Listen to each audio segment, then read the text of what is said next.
आजच्या घडीला 59, पुढच्या वेळेला माझे 60 पूर्ण होणार आणि मी इथे येऊन धावणार 60व्या मॅरेथॉनला.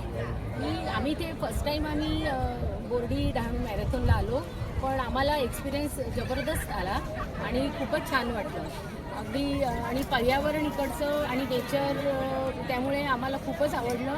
आम्ही एव्हरी इयर आता इकडे येणार. माझं एज 56 आहे आणि मी दरवर्षी आम्ही इथे येणार आणि खूपच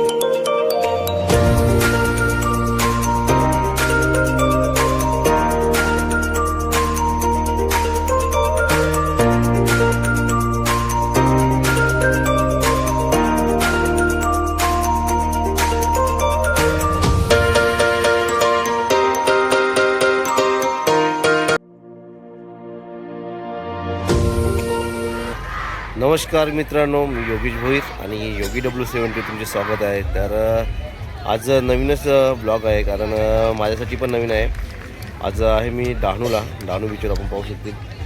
तर वनजीव संवर्धन आणि प्राणी कल्याण असोसिएशन यांचा आज कार्यक्रम आहे आणि मला काल फोन आला होता की जो तुम्ही कासव दिला होता त्या कासवाबद्दल तुम्ही मला सन्मानित करत आहे आणि सर्टिफिकेट द्यायचं आहे. तर बघा, नक्कीच आपण कधीही चांगलं कॅम्प केल्यानंतर आपल्याला प्रेरणा देण्यासाठी पण हे काम आहे. तो आपण वन विभागांच्या हवाली केला होता. तर मी आला आणि त्याचे काही क्षण तुम्हाला मी माझ्या व्हिडिओच्या माध्यमातून दाखवणार आहे. आपण पाहिलं असेल, मी संवर्धन बाराईगड परिवारासोबत संवर्धन मोहिमेला नेहमीच असतो. मी पाहूया कशाप्रकारे आज बरेचसे कार्यक्रम आहेत. आज मॅरेथॉन पण ठेवलेले आहे आणि जो बीच क्लिनिक कार्यक्रम आहे, म्हणजे समुद्र चौपाटीचं जी साफसफाई आहे ती पण होणार आहे. तर चला आता आपण पाहूया कशाप्रकारे. थोड्याच वेळात मान्यवर त्या ठिकाणी उपस्थित असतील आणि त्या ठिकाणी या पूर्ण झालेल्या या 5 किलोमीटरच्या मॅरेथॉनला आपण फ्लॅग ऑफ करणार आहोत. पुढल्या 5 मिनिटात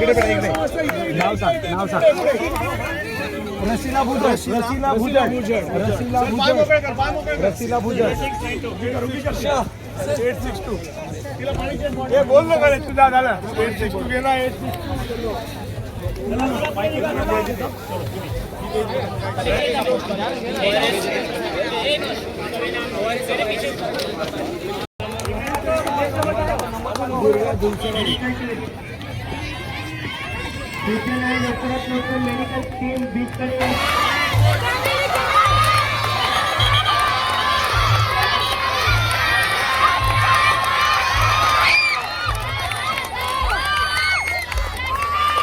अरेंज करावी मॅरेथॉन. आम्ही दरवर्षी इथे धावायला येणार आणि माझं एज आजच्या घडीला 59, पुढच्या वेळेला माझे 60 पूर्ण होणार आणि मी इथे येऊन धावणार 60व्या मॅरेथॉनला. तुम्ही काय मॅडम बोला? चालेल तुम्ही बोलू शकता. आम्ही ते फर्स्ट टाइम आम्ही बोर्डी डहाणू मॅरेथॉनला आलो, पण आम्हाला एक्सपिरियन्स जबरदस्त आला आणि खूपच छान वाटलं अगदी. आणि पर्यावरण इकडचं आणि नेचर त्यामुळे आम्हाला खूपच आवडलं. आम्ही एव्हरी इयर आता इकडे येणार. माझं एज 56 आहे आणि मी दरवर्षी आम्ही इथे येणार आणि खूपच छान वाटलं. आणि आम्ही असं वाळूमध्ये कधीच धावलो नव्हतं. हा जो एक्सपिरियन्स आहे आमच्यासाठी हा फर्स्ट एक्सपिरियन्स आहे. तर खूप हॅपी वाटलं आणि खूप छान वाटलं. वाळूमध्ये धावले आणि पायाला कधीच एन्ज्युर्ड पाय कधीच होत नाही. वाळूवर धावणं माझा एकच संदेश आहे लोकांना, जो मातीवर धावेल, मातीवर चालेल, जबरदस्त पायाला कधीच आपल्याला त्रास होत नाही. आम्ही विरार वसई मॅरेथॉन जी आहे तिथे आम्ही एव्हरी इयर आम्ही धावतोच, पण म्हणजे तिथला एक्सपिरियन्स सुद्धा खूपच चांगला आहे. पण इथे हा जो वाळूचा जो एक्सपिरियन्स आहे हा चांगला होता. आणि एकच सजेशन देईल की थोडंसं लवकर घेतलं असतं तर ऊन आम्हाला कमी लागलं असतं. आणि आमच्याकडे कसं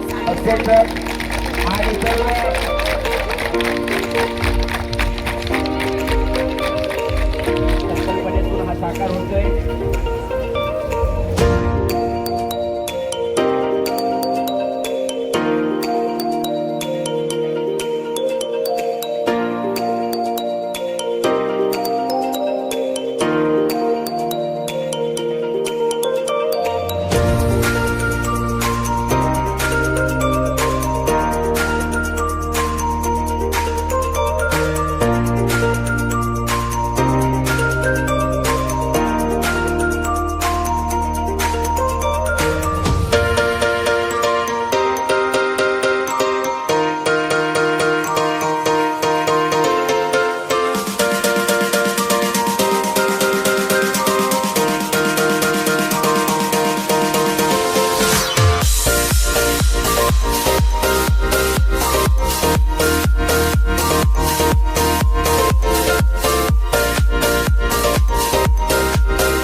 देसले सर यांनी इंजर्ड सी टर्टलला रेस्क्यू केलेलं आहे आणि एका सागरी कासवाचा जीव वाचवण्यामध्ये मदत केलेली आहे. जोरदार टाळे पाहिजेत.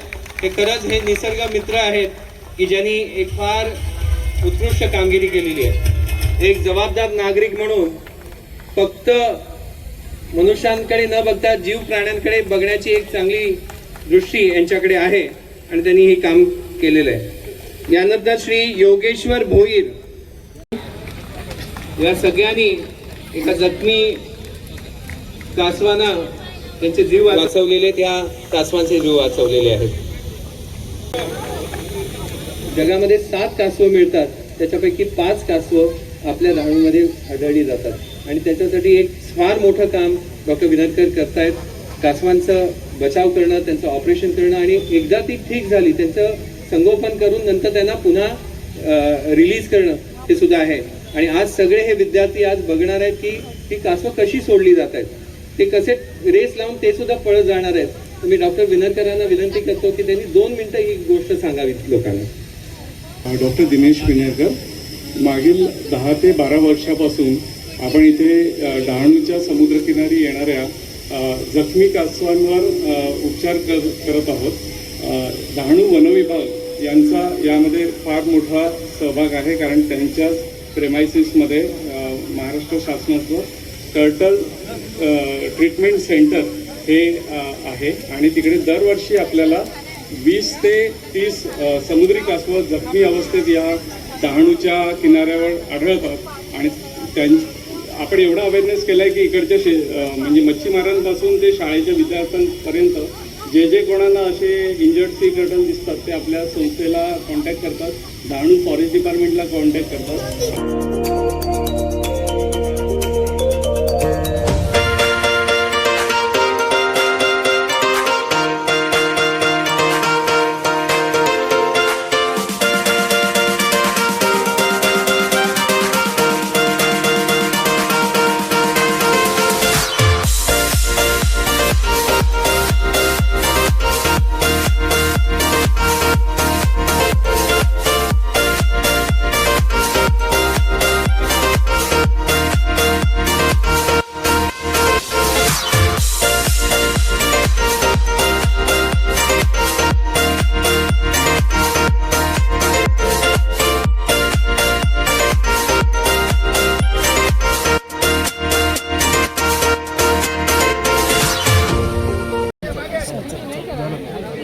जोरदार टाळ्या झाल्या पाहिजे त्या कासवांसाठी.